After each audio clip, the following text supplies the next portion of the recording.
Good morning, my brothers and sisters, and all my friends.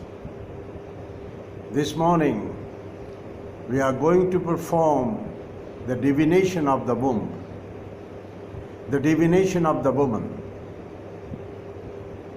And we are going to perform the invocation of the Isis,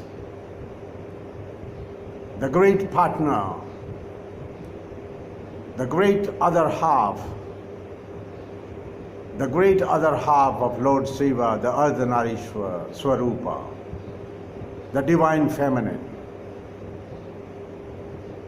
And this morning, I want to call upon all the women of the earth, the other half of the humanity,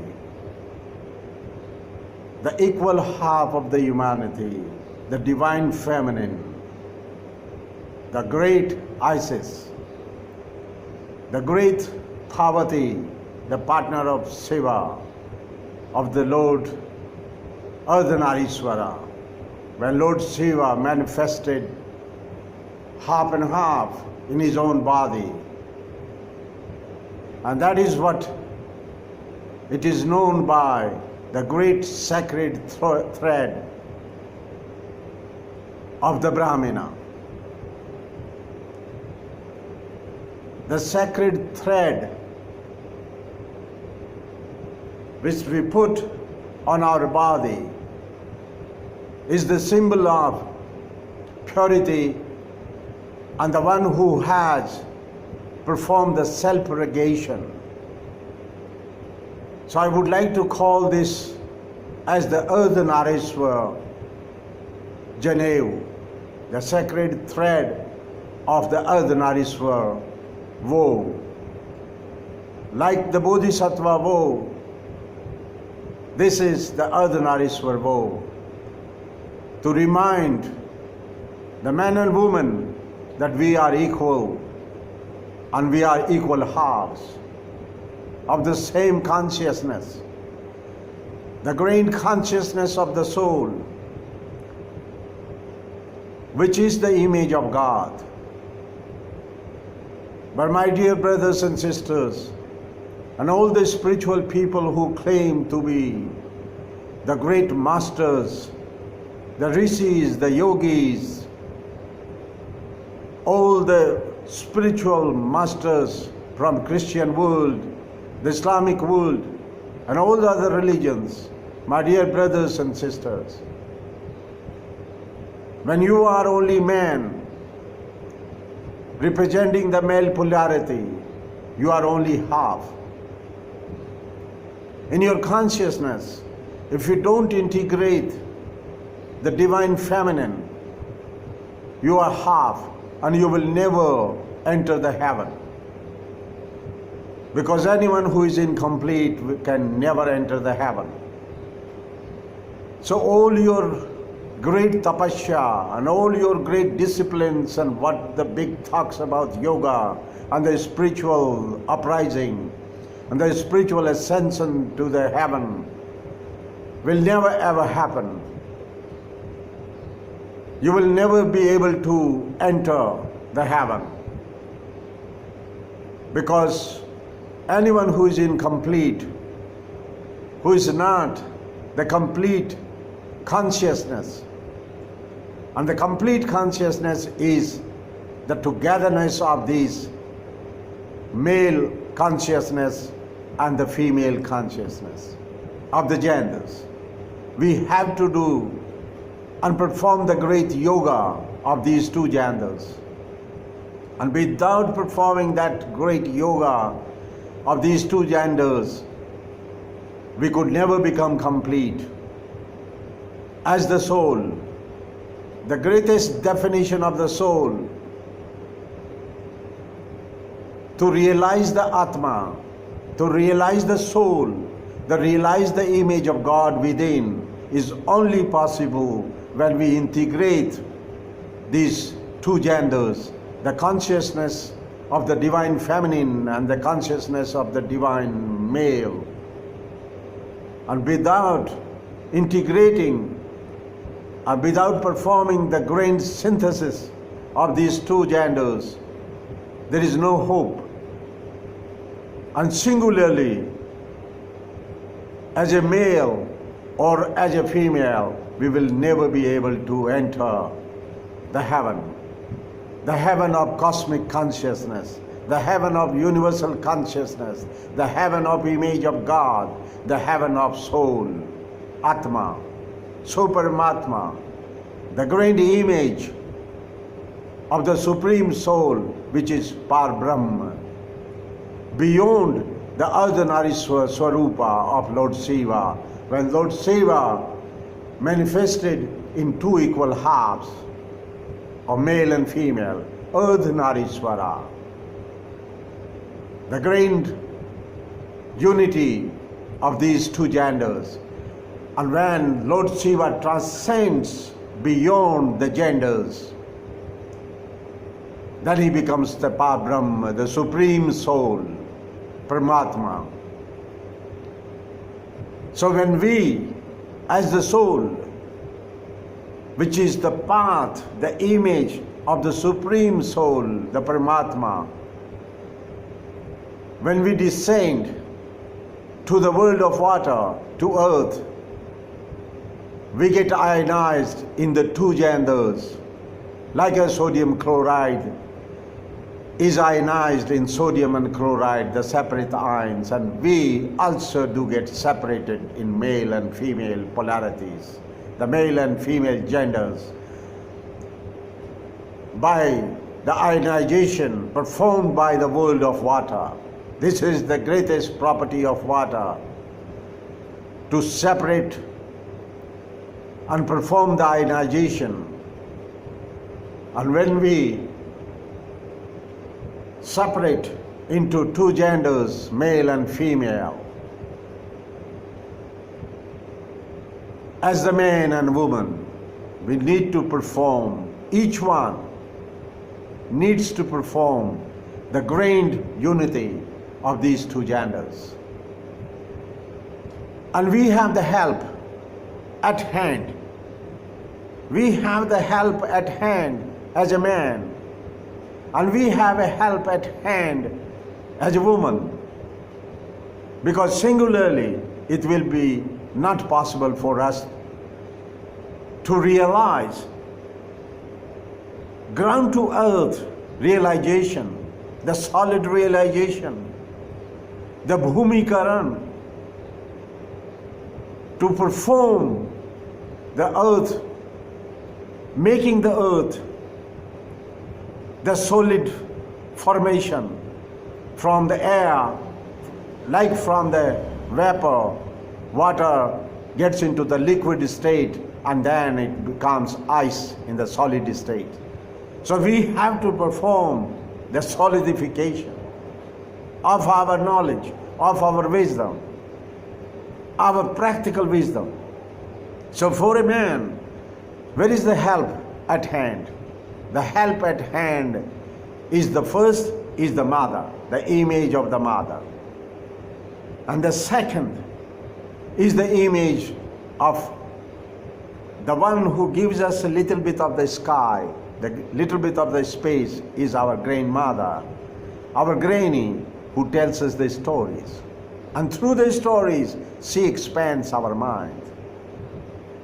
So our mother is the earth, and our granny, our grandma, is the sky, which gives us the expansion of our mind. Through the great stories she tells us, the great stories. And then comes our sister. And our sister gives us the visualization and imagination. She is the seat of imagination. She is the air. She represents the air.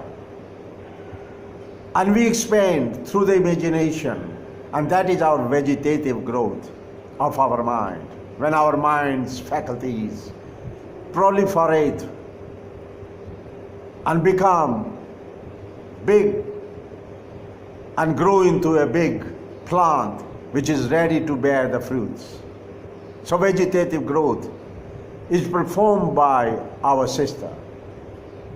We have the help at hand of the divine feminine, the fivefold divine feminine, as the mother, as the grandma, as the sister, as the girlfriend, and as the wife. So fivefold divine feminine realization. And through the good, what we see in our mother, by seeing the good in our grannies' stories and our grannies' image, and by seeing the ultimate good in our sister, the ultimate good in our girlfriend, and the ultimate good in our wife,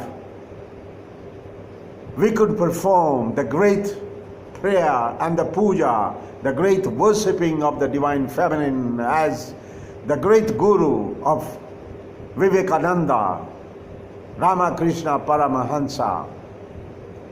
He used to pray and worship his own wife, the great divine feminine Sarada Devi.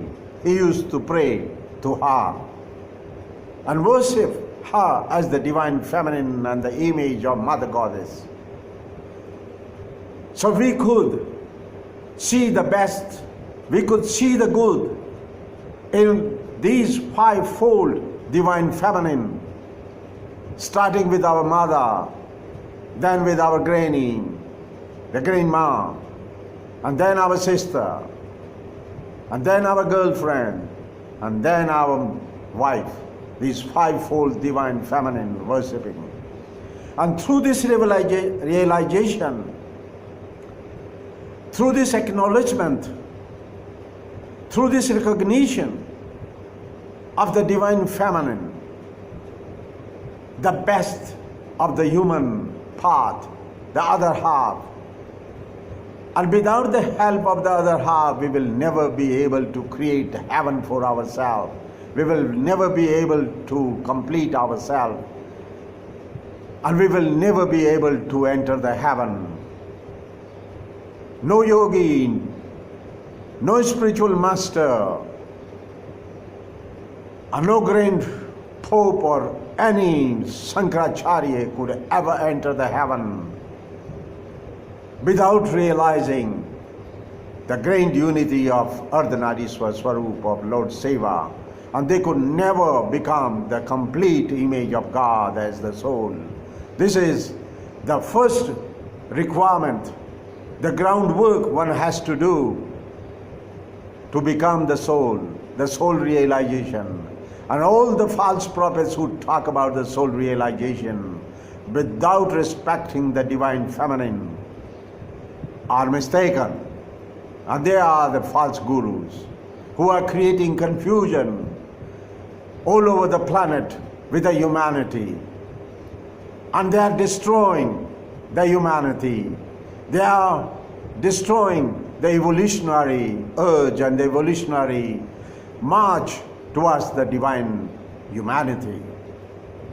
So we need to be very careful of these false prophets who talk about all their wrong ideas and their own confusions which they are spreading like the pollution, the mental pollution,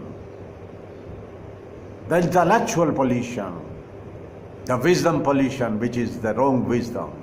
So my dear brothers and sisters, we have to go beyond the Ardhanarishwar Swarupa.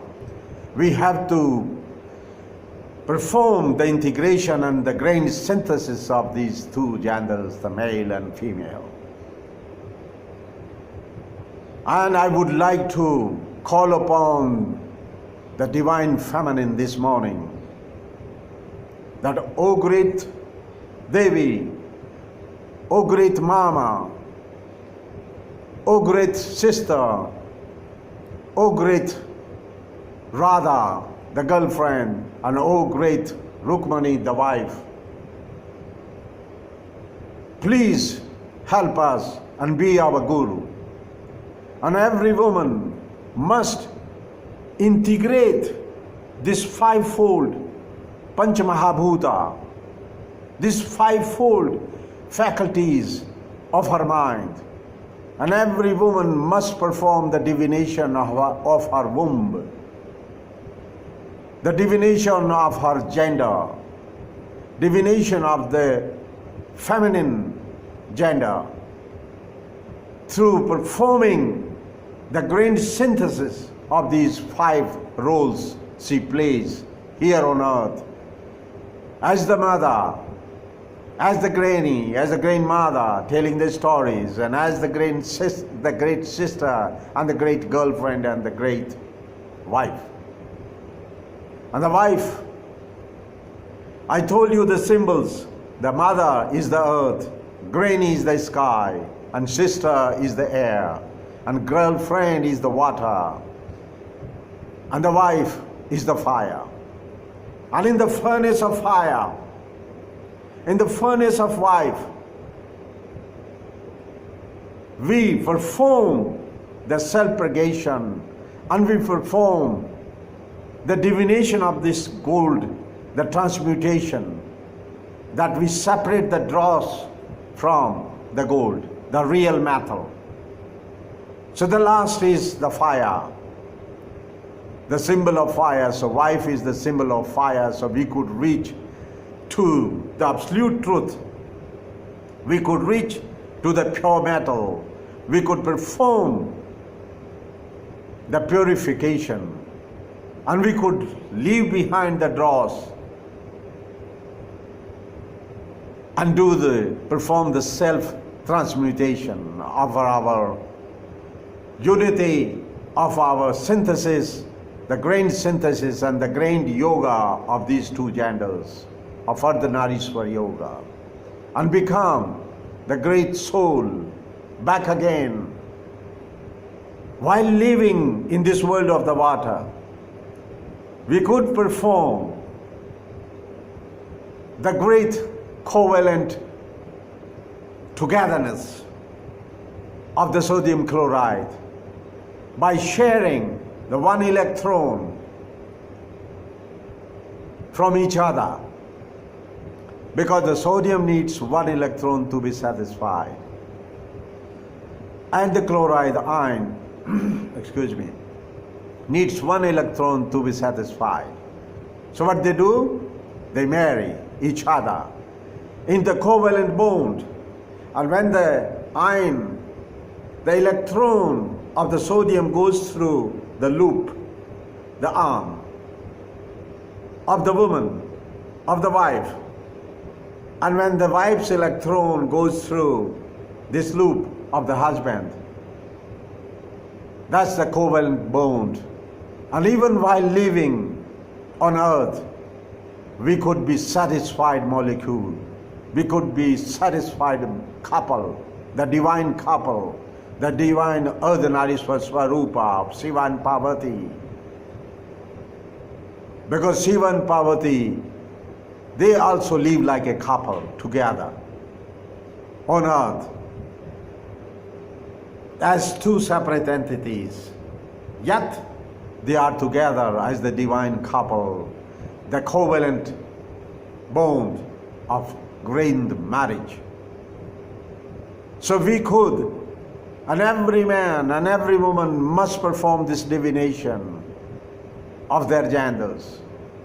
And in this wisdom, the wisdom and the knowledge which will set us free, only is the wisdom and the knowledge can set us free. We can only liberate our consciousness from this dross, this Maya, the grand illusion, only through the true wisdom, the wisdom of truth.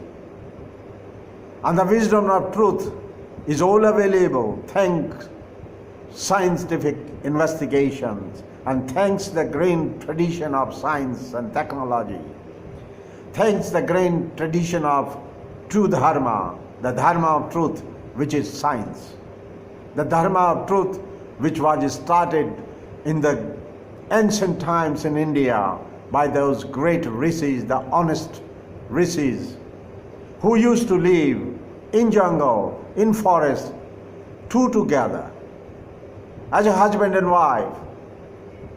They were never alone. They used to perform their ascension to the heaven together as the divine couple. because the great rishis knew about this truth, that singularly they will never be able to enter the heaven. And they followed the dharma of the truth, Satya Dharma, and that is the reason they used to be in the forest together and learning from each other, seeing the best in each other, seeing the divinity in each other, seeing the God in each other's image. And through that training of their consciousness, they used to perform the integration of their own consciousness and reach to the universal consciousness, the reach to the conscious, not only the knowing consciousness, but practically living the universal consciousness, the cosmic consciousness. My dear brothers and sisters, and that is the way we could realize the soul. That is the soul realization, what the Satya Dharma tells us. That's what the science tells us about our genome, that every man has a little woman inside in our genome, and every woman has a little man inside. So we have to perform the grained unity and the synthesis and the grained yoga of these two genders of Ardhanarishwar Swarupa, of Lord Shiva, the equal halves. And then once we live practically and consciously the whole process of integration and transcending to the cosmic consciousness, transcending to the consciousness of the universe, the universal consciousness of the soul, of omniscient, omnipotent and omnipresent. And then our mind becomes universal mind. And we could know everything, we could feel everything, omniscient, and we could be present everywhere as the local and the non-local consciousness together. And even while living in the physical body, we could live like the universal being. From the territorial being, we could transcend to the universal being. So I call upon the divine feminine, our other half, the great woman, the great mother, the great grandmother, the great sister, the great girlfriend, and the great wife, to become our guru of the male polarity, because male polarity is that animal, the beast, and you are the beauty. So this is the great story about the beast and the beauty. And you know, in Rajasthan, we have this great tradition that everybody has a turban. You must have seen in the photographs. And you know, when I was a child, I used to see my elders having this turban. And I was very fond of having the turban myself. I loved the tradition of turban. But then, whenever they used to have the ceremonies, and especially at the time of the marriage of the son, of the boy, of the man, at the time of the marriage, their turban used to be different type. They tie the turban in a different manner, and they leave a tail behind. And I used to wonder what this tail is. Why they have a tail on the back?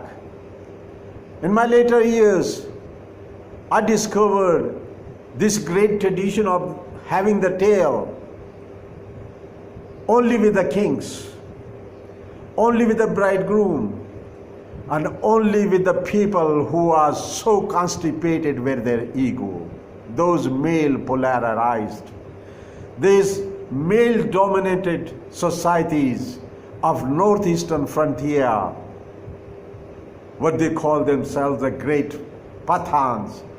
They used to have the same tail.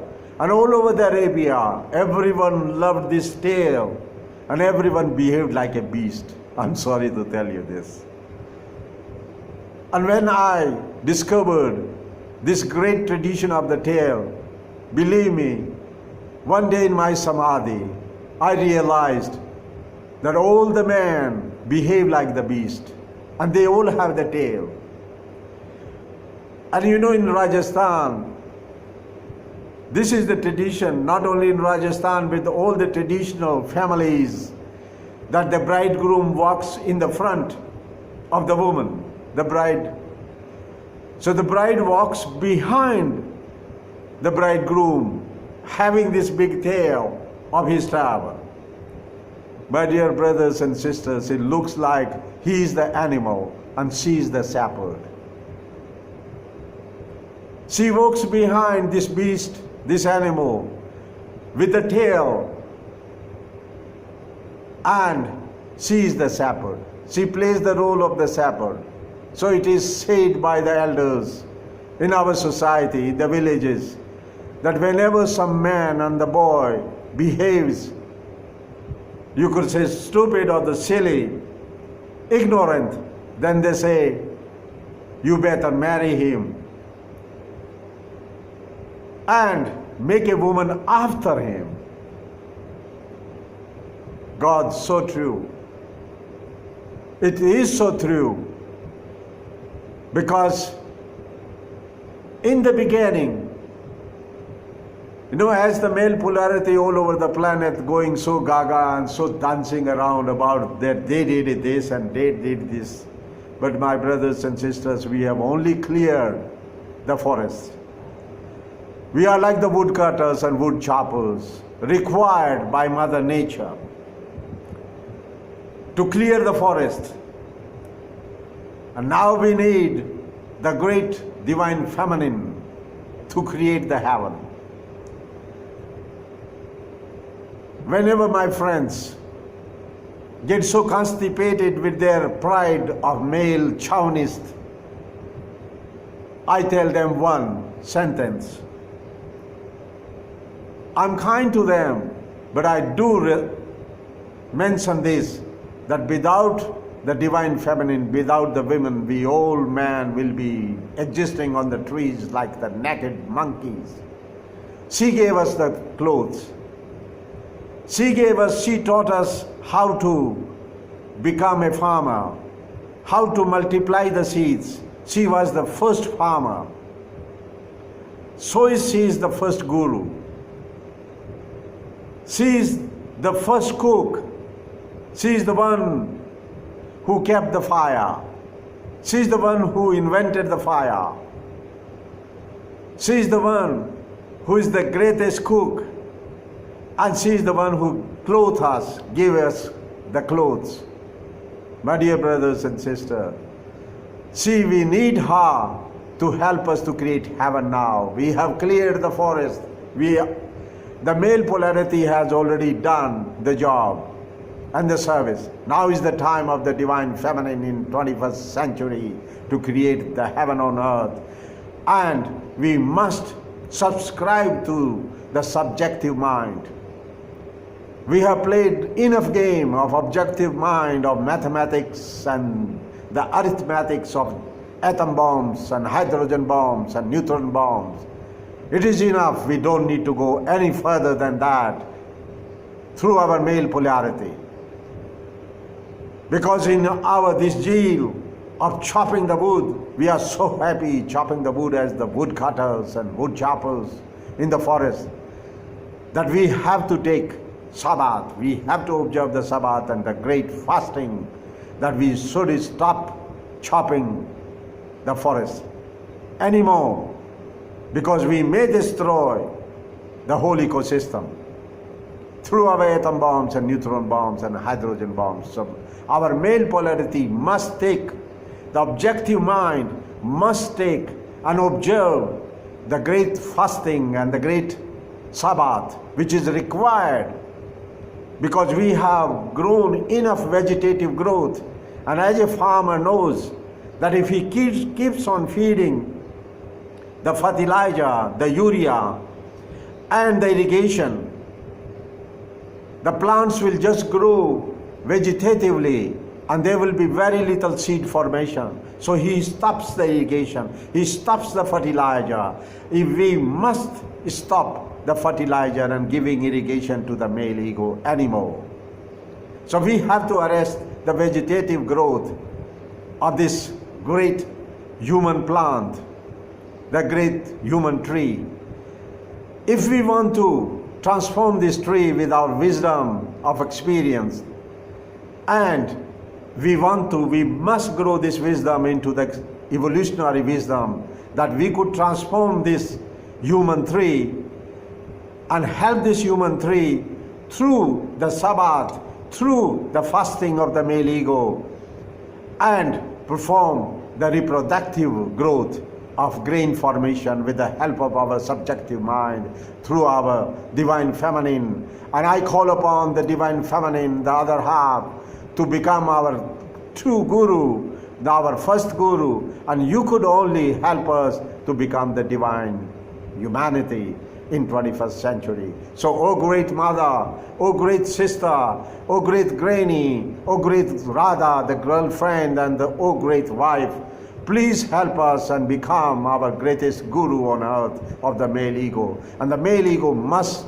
observe the Sabbath and the fasting in this 21st century. That is, stop chopping the wood and destroying the biosphere and creating the atom bombs and hydrogen bombs of this violence. Thank you very much and have a very, very beautiful day, my dear brothers and sisters.